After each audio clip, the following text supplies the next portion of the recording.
আসসালামু আলাইকুম সবাইকে। আশা করি তোমরা সবাই সুস্থ আছো এবং নিয়মিতভাবে পড়াশোনা করতেছো।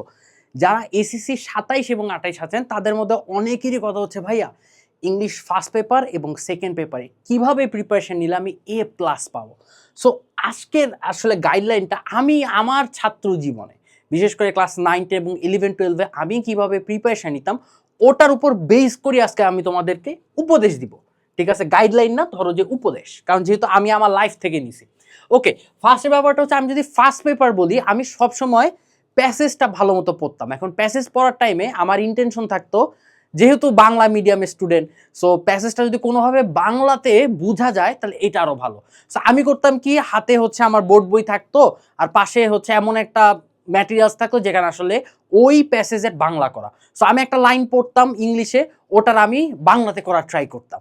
সো এটার জন্য সুবিধা হইতো কি, যে টোটাল কনসেপ্টটা বা একটা গল্পের সব কিছু কিন্তু আমাদের মনে থাকে না। কি মনে থাকে? কোর কনসেপ্টটা। ওই কোর কনসেপ্টটা আমার ব্রেনে ইনপুট করতো। সো এখানেই ফার্স্টে এই কারণে লিখছি যে ইংলিশ ফার্স্ট পেপারে আন্ডারস্ট্যান্ডিং বিল্ড করা, অর্থাৎ প্যাসেজ পড়ো বা একটা স্টোরি দেখো, তোমার কোর কনসেপ্ট জানতে হবে। এই কোর কনসেপ্টের জন্য তোমাকে অবশ্যই, যেহেতু বাংলা মিডিয়ামের স্টুডেন্ট অলমোস্ট, সো বাংলাতে কনভার্ট করার ট্রাই করতে হবে। যদি এটা করতে পারো, দেখবা যে একদম ফকফকা সব কিছু।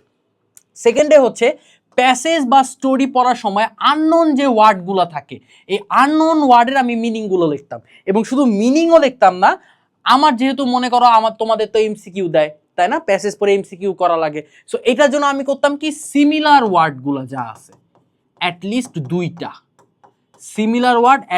দুইটা আমি হচ্ছে মাথায় রেখে দিতাম। তাহলে হয়তো কি, ওইটা আমি এমসিকিউতে সুন্দর মতো ইমপ্লিমেন্ট করতে পারতাম। এইটা থার্ড নাম্বার পয়েন্টটা হচ্ছে, আমি যখন সেকেন্ড পেপার প্র্যাকটিস করতাম তখন সবার আগে আমার কনসেপ্ট থাকতো গ্রামাটিক্যাল যে পার্ট আছে এটার রুলস যদি কোনো থাকে ওটা ভালো মতো জানা। রুলস জানার পরে আমি চোখ বন্ধ করে প্র্যাকটিস করা শুরু করতাম এবং সবার আগে আমার ইন্টেনশন থাকতো এটার জন্য বোর্ডে কি কি কোশ্চেন আসছিল সেটা আগে প্র্যাকটিস করে রাখা। তাহলে হয়তো কি, একে তো আমার প্র্যাকটিস হইতো, দুই আমার বোর্ড ওয়াইজ প্র্যাকটিস হইতো, তার মানে মোটামুটি বোর্ডের জন্য আমি একটু আগায় থাকতাম। ফোর্থ নাম্বার হচ্ছে, আমি যখন রিটেন পার্ট করতাম তখন আমি ফ্রি হ্যান্ড রাইটিং এ ট্রাই করতাম। মনে করো তুমি একটা কম্পোজিশন হচ্ছে, কি বলবো, জার্নি বাই ট্রেন। এখন জার্নি বাই ট্রেন তো পটাপট সবকিছু মুখস্থ করা পসিবল না। আমি কি করতাম, আমি যে ম্যাটেরিয়ালসটা দেখে পড়তাম, ওই ম্যাটেরিয়ালস এক একটা প্যারাতে কি কি আসলে ওরা কনসেপ্ট বিল্ড করার ট্রাই করছে বা কি স্টোরি টেলিং ওরা করার ট্রাই করতেছে, এইটা আমি নিতাম। এইটা নিয়ে নিজের মতো করে দেখা যাচ্ছে 3 থেকে 3.5 পৃষ্ঠার একটা কম্পোজিশন আমি সুন্দর মতো পরীক্ষার হলে বানাইতাম বা বাসায় আমি প্র্যাকটিস করতাম।